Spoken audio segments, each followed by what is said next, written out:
We are back.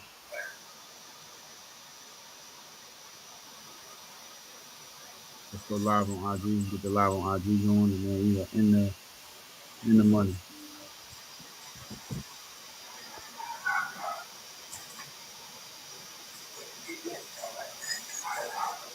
All right, cool. IG is on. We're just gonna get some time. We're gonna get time, Jared, for people to come in. That's for these songs.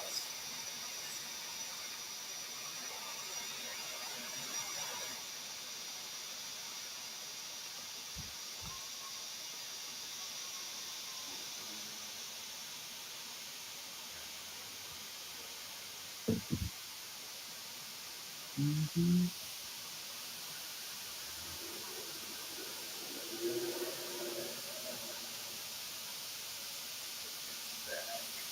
How you feel, man? Man, I feel good. A little bit tired, but loose as a goose. I got a little bit of a flow in before we get started. Had to gotta move the body to wake up the mind. So, but now accomplished. A lot of things done, knocked off the to-do list. Spring cleaning is a real thing. Man, I'm in flow. What about you? Day didn't go originally as planned, but it's been a great day. Great workout this morning. I've been consistent in the gym this week, so great workout this morning, and then ended up kicking it with my brother, man. He's in town. Um, so chopping it over him. My goddaughter's birthday was today, so we did lunch, and then after that, just kicked it with my homie. And time well spent. Yeah, I was about to say that sounds like today. Time well spent. Time well spent. Um, we're gonna get going. For those who are here, once again, we are back. This is another Heal Me campaign. Brotherly conversations were nightly. Through the nights of Sunday through Thursday night, I talk with other African American men about the difficulties that couples they faced in life and essentially how they've got through it.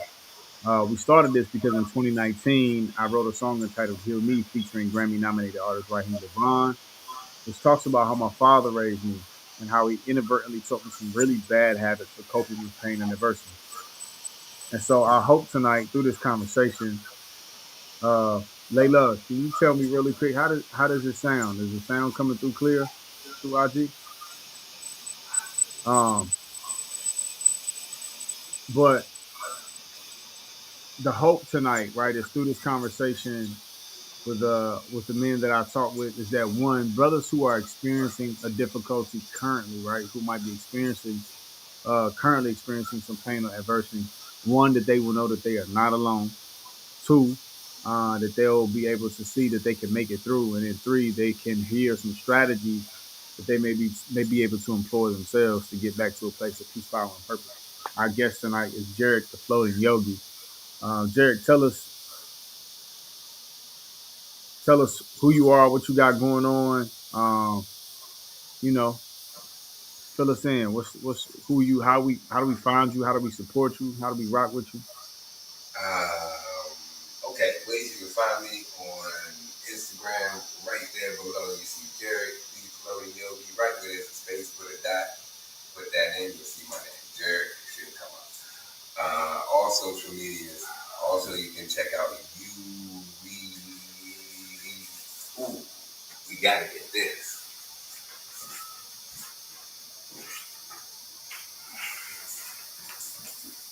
Boom. Also, you can check out UE on all social medias as well. Urban Yogic Wellness and Education. That's a not-for-profit I work for, and we're restructuring health and wellness in the community, bringing the power of healing and evolution back to the individual, one healthy habit at a time. We want to implement change, but change that is sustainable, not something that's going to be a complete shift. And we hope that we can juggle this and the responsibilities that start to come back. We want things that can keep our life going and just improve on it. So that's not for profit. Programs for it's we do programs for schools, communities. We've been in numerous schools. We do workshops teaching kids about identity, movement, PE classes, and connecting the physical education with the mental education as well. Not just learning information, but how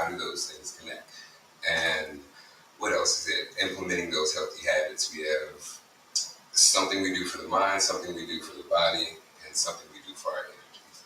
Also, what else is there? We got retreats in Tobago coming up.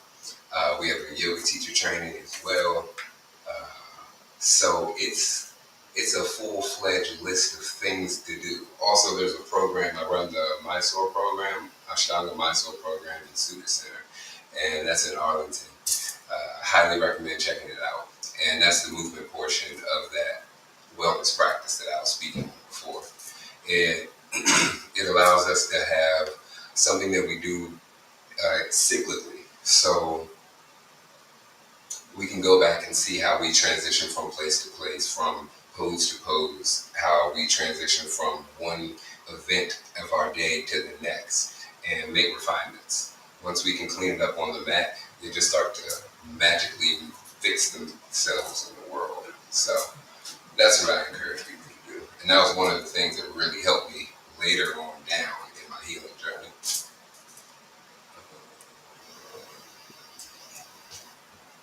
Oh, goodness gracious! I said there's a lot. There is a lot. I also host I also host a book club on Monday nights. Monday nights we at 6 p.m. Eastern. It's virtual. We've been reading a few books. We're on like the fifth book now with The Alchemist, and I think that's just a good one to just check back in on each time I read it. And I'm in a different space in life. Different things stand out, and they're usually things for me to work on and to grow from. And I also do a virtual meditation on Thursdays. Today's Thursday, and just the breath work and the mindfulness portion of the practice as well. So it's a whole system we got flowing and going. So I'm glad I was able to tap back in with you because we've been doing the warrior pose for a few years, and I think it's time we got to bring something like that back, man. But anyway. Yeah, we need to time, but now thank you for that, man. I know you do a lot, so y'all just tap in with him, love up on him. I do want to give y'all a schedule for the night. So this is how our schedule works. So essentially, we always start with a warm up. The warm up is we listen to the song "Heal Me." Jarek, you won't give us a synopsis of it per se of the song. What you will give us though is how you connect to the story as a black man. After that, we'll dive right into your story. I will ask you what broke you. If that resonates with you, then we'll go in. But if not, then essentially what I'll be asking you is what period, what was the time period in your life where you experienced a great difficulty, challenge, pain, adversity, etc. We'll go into your vices, right? What are the vices you used at that time to cope with that pain to get through the moment? After that, we'll transition into your transition. What was the transitional moment for you? What allowed you to start the process of healing? We'll talk about what helped you heal. What were the things that you were doing or strategies that you were employing to heal? And then ultimately, we'll end with um, what are your everyday habits that allow you to maintain a posture of wellness? So we're gonna start with the song. Any questions before we get started, Jared? Now I'm ready to rock and roll. Let's get it. All right, cool. Let me pull up "Heal Me."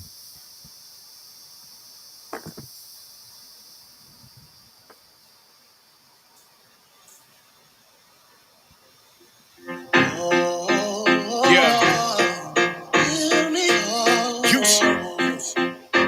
This is my prayer.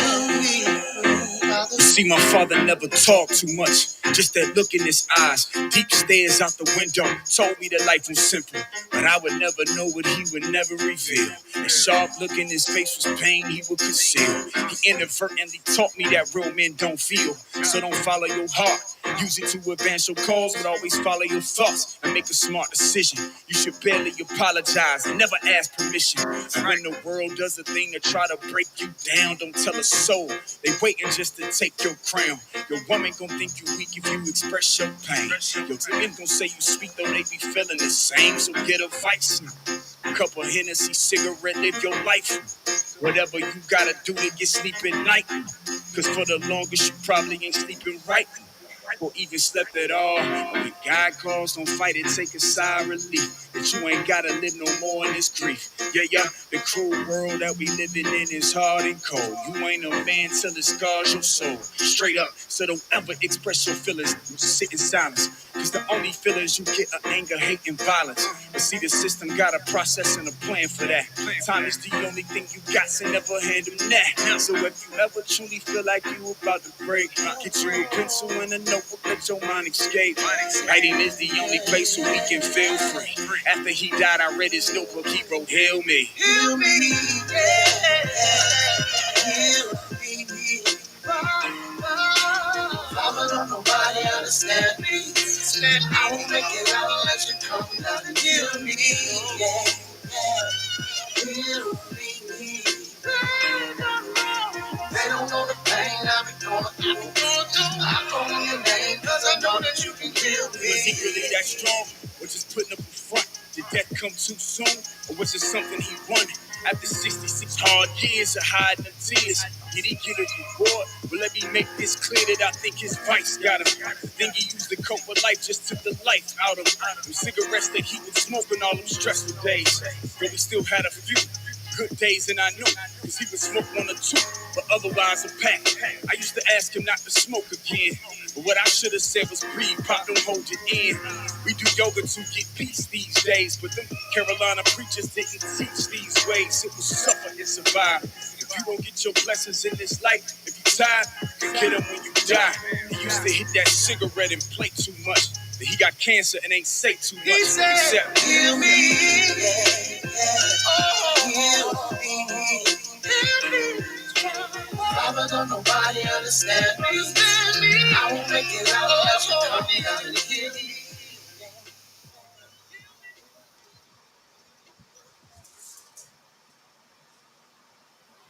Yeah, brother. How do you relate to that?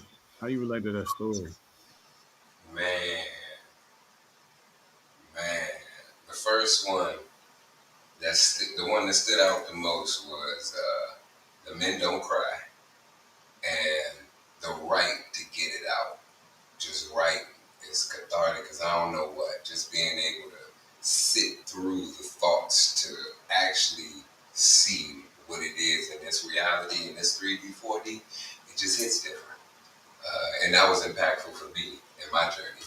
And before I even knew about a journey or what it was just the only thing I knew. Now, this is what I was going through. I got proof. I could cement it in my mind. Like now I can get through it. I can get past it because once I can understand the problem, the issues come, the ways around it just start popping out. Once you can see it for what it is. So yeah, writing was impactful. Another one, the line slipped in my mind now, but it was about the the lady using something against you.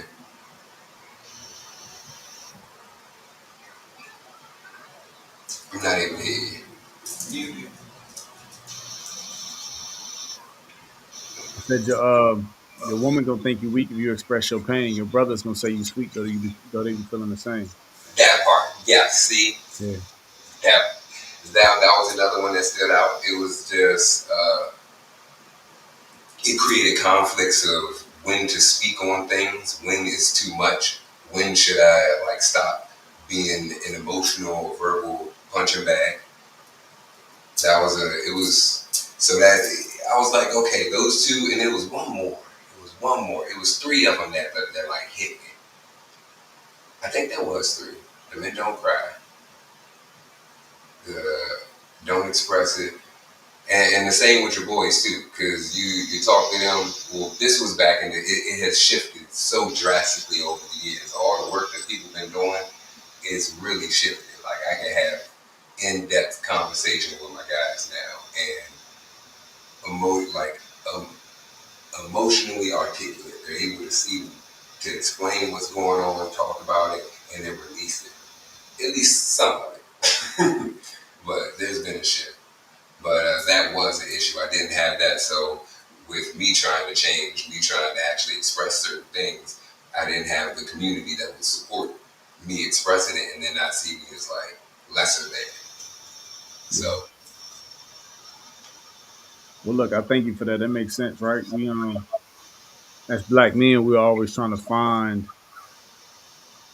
I mean, there's room for us to always be finding ourselves. As human beings, we're always finding ourselves. But I think as black men, we're rediscovering what manhood looks like for us in America, because how America has taught us manhood isn't necessarily connected to the healthiest being for a male. So we thank you for sharing, man. Let's dive right into your story. Um, it's all about you. Now, I always tell people like it'd be quick for people to be like, "Oh, this is a safe space," and I do want you to know that it is safe between you and I. But other than that, you're on the internet, so it ain't safe. And I want you to speak and share what you feel safe to speak and share. what's that? What Um, what broke you? what broke me? It was a couple breaks. I got kicked out at 19. You know, masculine energy. I'm trying to flex. He flexing. I'm like, okay. He like, it's time to go. All right, you right. It's time to go. So I was couch surfing for a minute, stayed, and then I got to a point all the couch surfing is over, all the waves have settled, the tides are done, and I was sleeping in my car for a minute, and then I was like, yeah, yo, what are you doing with yourself? How did you get here? How did you let yourself get here? How did you not use every moment you had? And sleeping in the car. And then I was like, yeah, I got to make a change. So it was all about action. It was all about what's the next step. Um, so I started working like UPS Enterprise. You know what I'm saying? Nowhere near the fitness, nowhere near any of it. And that came out of my field actually. Yeah. So then I started working at UPS. I'm in a band this whole time as well.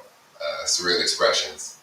Uh, we were, this will play into one of your later questions. We acronymed the name for S from Surreal, EX from Expressions, and we were the sex band. Go Go Band. So it was an interesting time. Uh, and then for a few years, I started shifting and I started working at UPS full time. Then I started driving. Then I started dabbling in real estate, and then I quit UPS. I just got fed up. I got fed up with the management. They started like hounding me, getting you need to be here on time. You need to be here at 8:44, even though your start time is 8:45. I was like, yeah, now y'all just being petty. We got a union that's uncompensatory time. I do read. Okay, so this is where yoga starts to come in. I watch a rack of anime, and during that time, I was like, I'm about to quit this job, but UPS legit is a lot of activity, and it's keeping me relatively healthy, relatively in shape, or so I thought at the time. So I was like, what can I do that I can stick with that'll keep me focused? And I was like, I could do running, and then I just thought about it. It's like I could go running, but then I thought about like the cold days. I was thinking about the rainy days. I was thinking about the hot days, and I was like, each one of those is an excuse for me to not show up. I want to take all the excuses away. What can I do to take all the excuses away, where it's just me and my word and my ability to follow through? So uh, I I watch anime, and in the anime, they always talk about meditation. They always talk about charging your chi. They talk about yoga. You got to be flexible in the body and the mind. Be like water, Bruce Lee. So I was like, well, let me try this yoga situation out. And the first class I went to, I was not prepared for it. It is exactly what you think and see on TV. Breathe. A white woman at the top of the screen, or in front of the class. Spark energy through your fingertips. Shine your heart bright. I'm like, what? I don't even, yo, of course, Yo, do that again. bruh, yo, no. I'm just looking around the room. I'm the only one in there. I'm the only black guy in there. Nah, I'm the only black guy. It was a black girl in the class, and it was like 15 white people. And I was like, yeah, I don't know if this is for me. And it had nothing to do with the people in there. It was just the vibe. So I always do everything twice, and I dab on it, and then I'm out. So the second class, I ain't research it. I ain't research none of these classes. It was just what fits my schedule. Boom. All right, 10:30. Let's go. 10:30 on a Saturday. This guy had a lead Ashtanga class. I didn't know what I was getting into, and during that class, it pushed me in ways. It did challenging things, but I could see I was capable of doing it eventually. Maybe not everything, but some of them. And I was exhausted at the end. So we go into Savasana, we call it rest pose, right? So during that rest pose, you just lay there. It'll be like 3, 5 minutes or so, and you lay there. And then you get up and you leave the class. So they I'm snoring during the rest show, like obnoxiously loud snoring, and I don't even snore. And they own out. I was so far gone. They like do this loud chant. It's a ah oh 3 sounds. They belt it loud. I'm still snoring through it, yo. And the dude comes over and like taps me, pushes me, wakes me up. It's like, hey, it's okay, it's okay, it's okay. I'm trying to pull my life together. He was like, no, you got like 15 minutes for the next class. Uh, if you have any questions, let me know. And just pay attention to how you're feeling. Hopefully you're feeling good.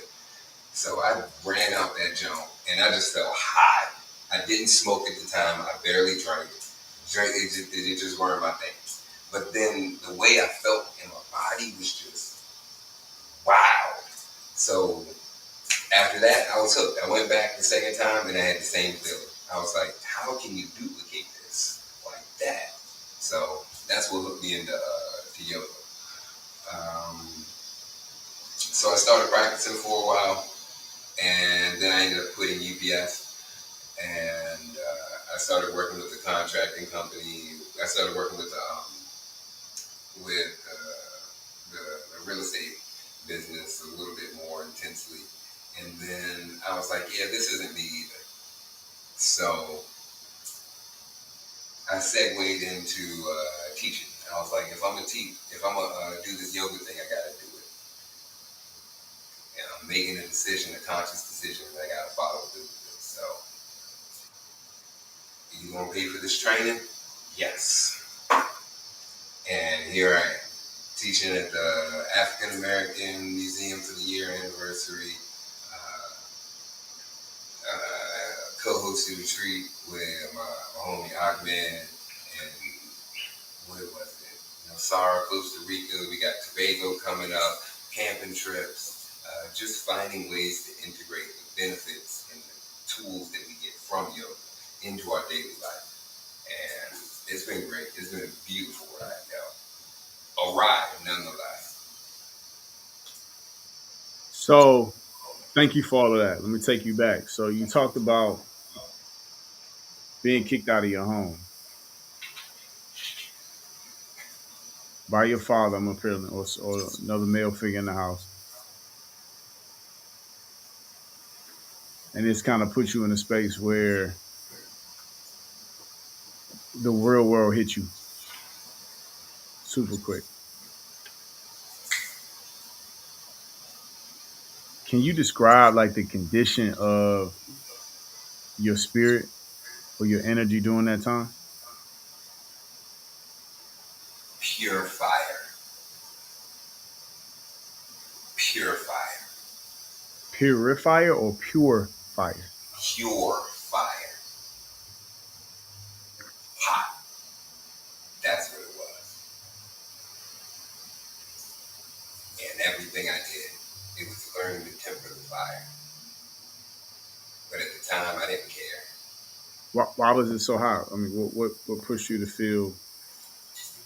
The space, yeah, the space I was in, knowing like things not going according to plan, and I had a different plan than that, and here it is. And, I'm here, I'm in it. It was like I'm pissed off. I'm pissed off. I shouldn't be here. This wasn't what I had planned. So how did I get here? Start retracing the steps, and then it was after enough of the retracing the steps. It was like, all right, I'm a very simple man. I don't like to dwell on things too long. It shouldn't be too hard. So once I go through it about three, 4 times, maybe my mind about 300. Who knows? I don't even see them all. But once I can see it clearly, it's about making action, moving forward. So transmuting that fire, using it, so I can work 16 hours, 17 hours.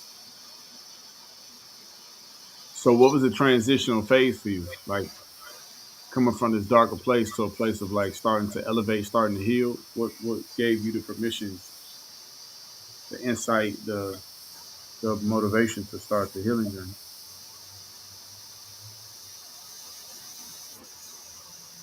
To this day, I don't even say I started a healing journey. I, I'm healing.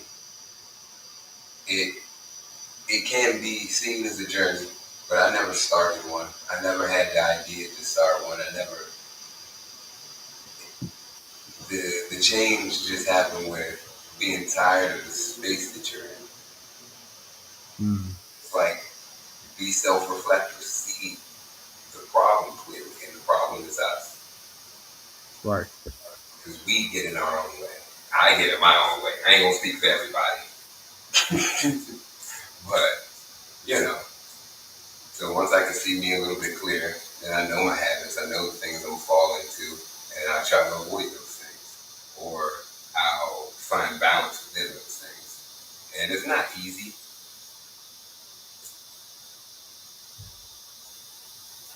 but you know, that's life. I That's feel life. like too many people are looking at life to be all like rainbows and sunshine when you don't appreciate the sunshine if it ain't the rain. You don't get the rainbows without it. So it's like just enjoying the two sides of life. Right. But it was great using the energy. I was able to do ridiculous stuff. I was able to, be in the band. I was able to work 2 jobs. I was able to like be there and have a community outside of work. Have a community outside of my family. Some like a group of people that we just meshed. And I was able to put that fire into that hit up the boys when couch surfing. Like, hey, I ain't trying to stay too long in one house. What's up? It's 13 people in a go-go band. Right. We can section out who gonna we can section out the pillows. You know what I mean? We can schedule it out. Mm-hmm. So yeah, the fire was pure fire, transformative fire.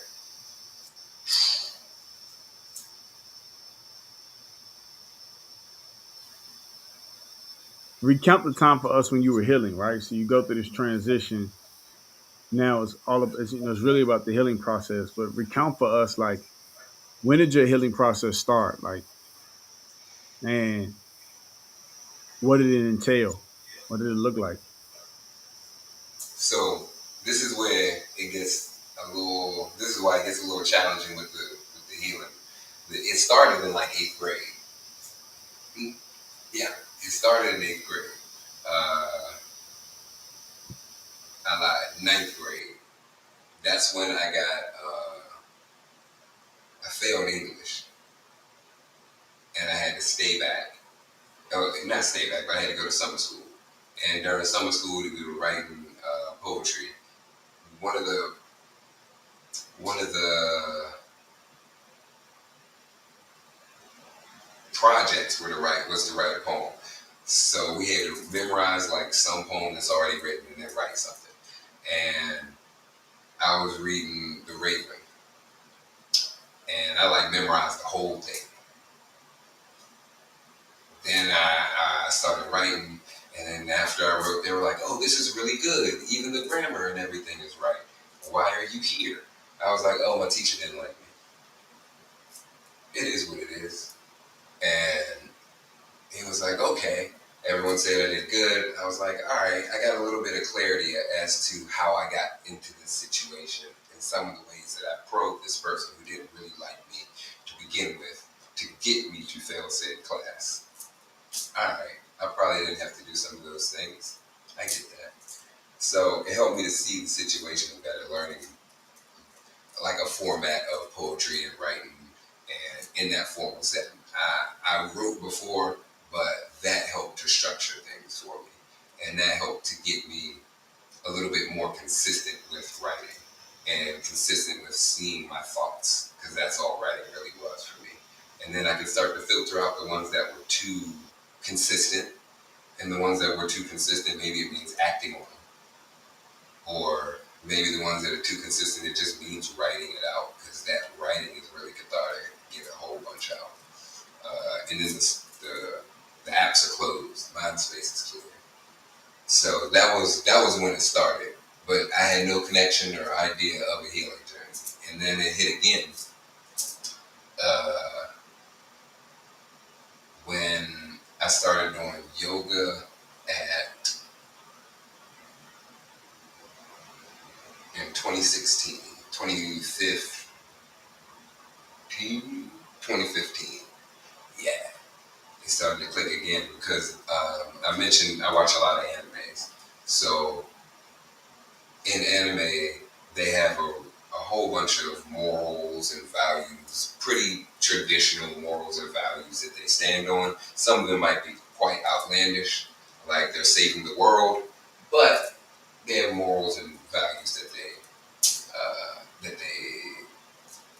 teach and principles that they teach throughout the different animes. So those started to connect and resonate with the yoga philosophy. So as I started watching anime, it was like a form of self-reflection. And then that got me to think about myself, think about what I'm doing, how I'm affecting the people around me a little bit different. Of course, relationships were another one, but we ain't buzzing that over. But those are the main ones. Gotcha. Well, all the ones you named, how many you still do?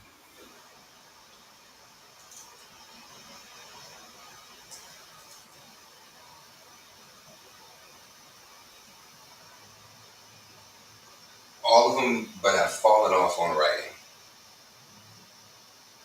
What's caused you to fall off on writing? Mm. Probably like me lying to myself, saying that I can see it clear.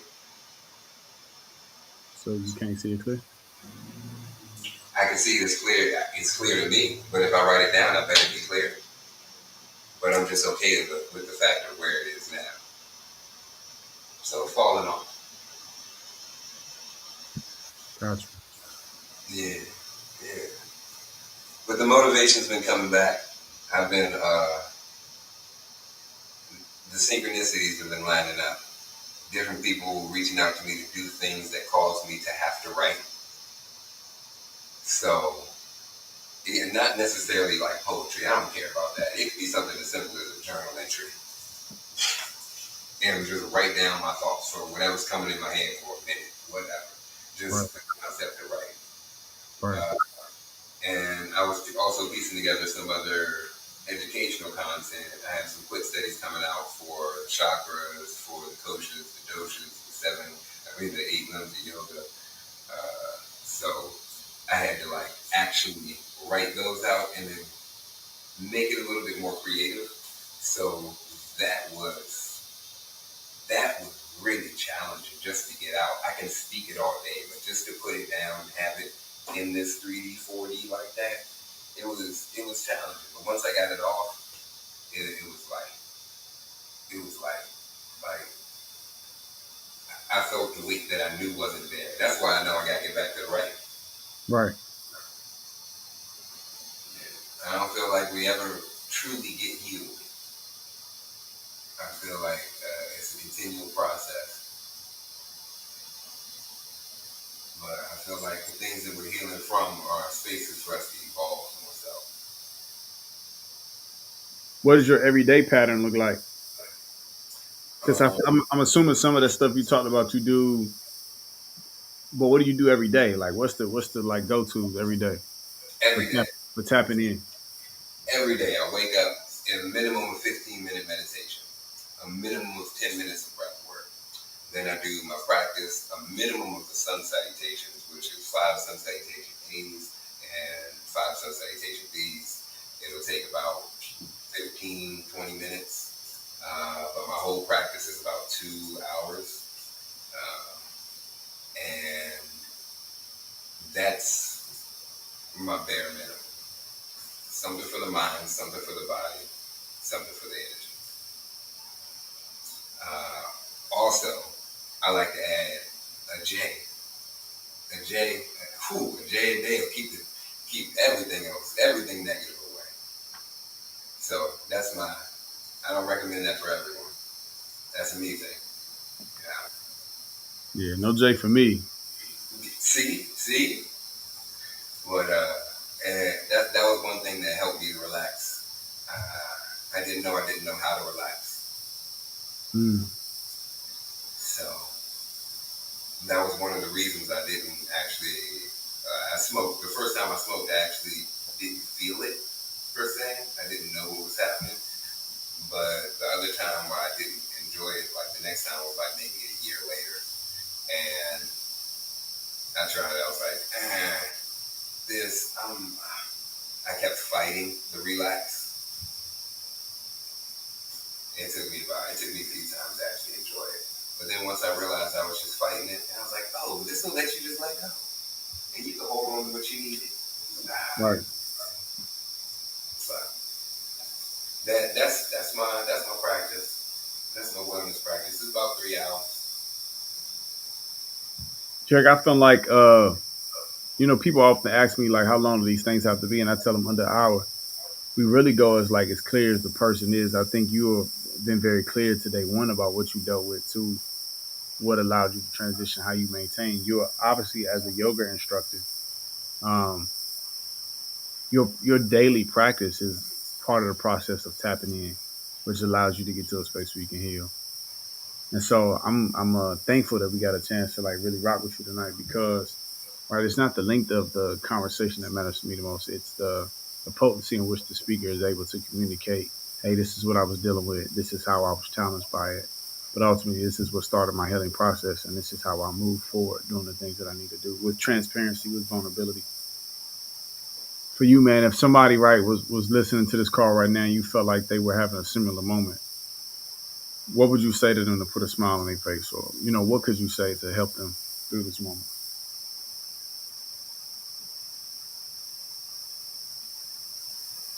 Hmm.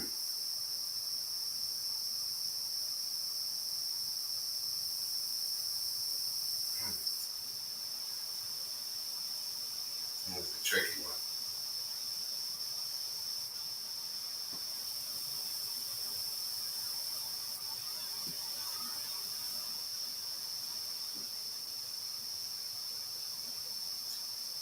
Use what you're feeling right now, not with anger, not with hate, with determination.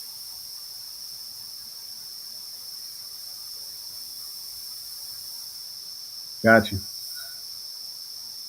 Use what you got right now with determination. Mm-hmm. Simply put, but says so much, right? Yeah, Use what you got that's right why now. it's so long. Whatever you got right now, just use it. Be determined to use that. Yeah. Let's get to your three P's, man. When do you feel most peaceful?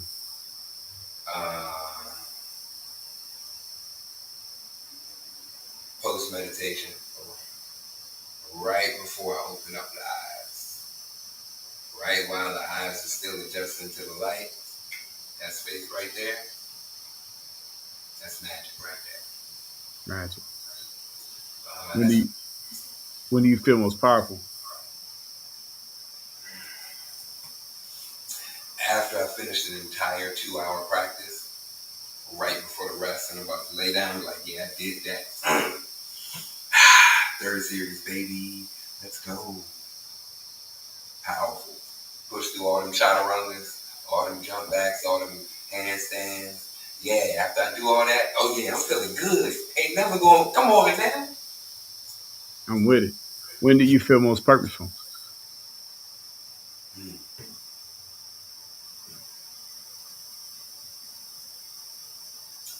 This is like a duel.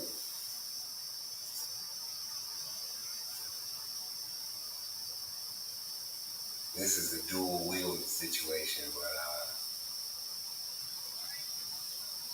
when I'm teaching, in different types of teaching, like I mentioned,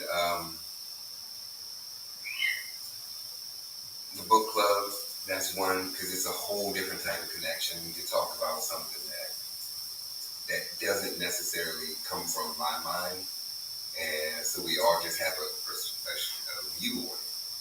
And also, the My Soul Room. I was mentioning the Super Center. I'm the program director and the lead teacher in the My Soul Room. G is as well, a teacher. Um, that room is magic.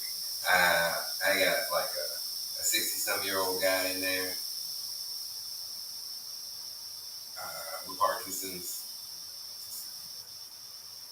from things like just seeing the change from him walking into him leaving out, seeing the energy shift over the years he's been practicing, how, like literally how he holds himself, his posture, and it's not just him.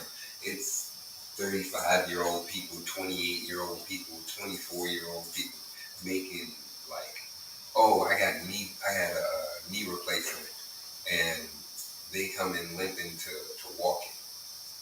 And it's not even about me doing something; it's them taking the time to make the connection between their mind and body, to figure out how to make those small movements, those adjustments, how to hold the hip differently, even though we don't hold the hip, but you know how we Right. can hold the femur. The hip ain't even the thing, but whatever. But how we can hold the femur into the pelvis. What muscles are keeping it there? Like, and I don't have to have words. I don't have to explain that. You just go through the flow and they just start piecing it together. I don't even speak. I don't even speak the same English as the guy, the same language as the guy with Parkinson's. And seeing him shift, it man, purposeful. Powerful play. Purposeful. Yeah, and powerful. Dad on it. Dope, man. Dope, dope. Jared, we thank you for your share. You're a practitioner of health, and